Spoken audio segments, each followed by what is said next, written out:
Hello, this is my studio work too called Silent Screen.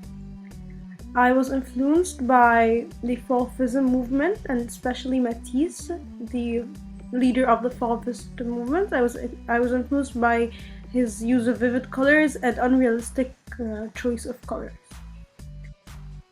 I brainstormed for my object using different objects I found. I want to do something more symbolic, for example, a shoe with a broken heel to show how a shoe a symbol for femininity, and then broken heel to show the weakness. Then I decided to draw an African statue because I thought it would best illustrate my theme and reflect more about the African culture. I sketched out the object from different point of views to explore the form. I started by drawing it from the side, then I focused more on the features of the face.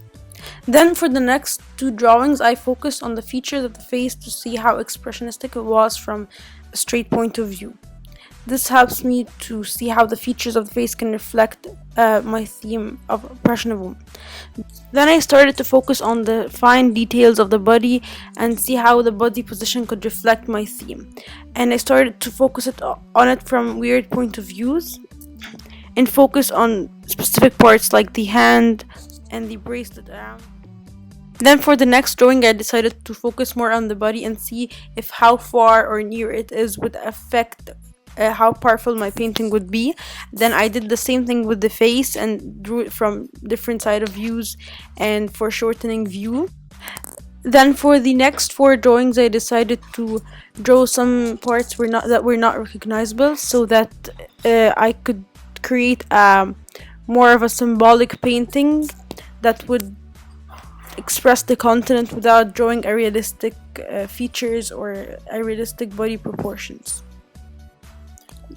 Then I continued doing this for the next four drawings and drawing them from different point angles and shading them to see the form and explore it more, and drawing it upside down and from the right side and left side to explore the whole form and position and how it could be expressive as a symbolic icon for my theme.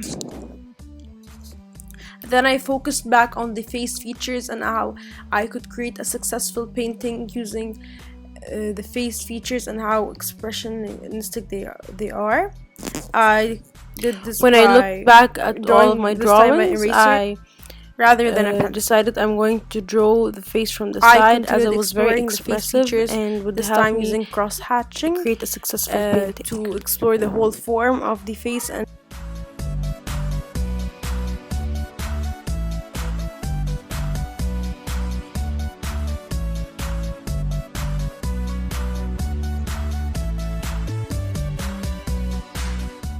for the next drawing, I experimented with another media, pencil colors, which I did not really like because they were not vivid and visually interesting in my opinion. I wanted something strong to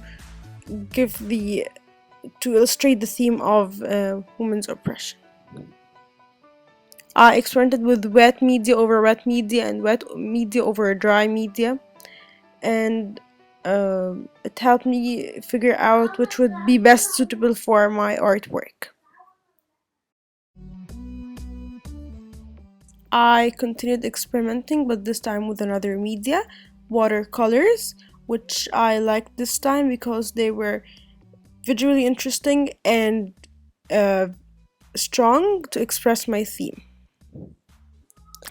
As I was influenced by the Fauvist style, I drew my first experimentation using non-realistic colors.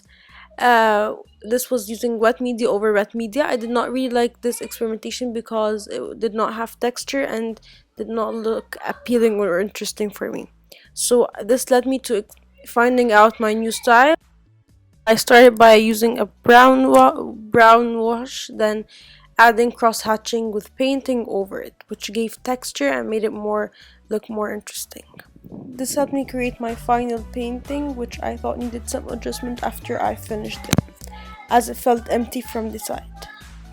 I added more cross hatching on the top of the head to get more roundness, and I added an earring with African designs to show more about the African culture.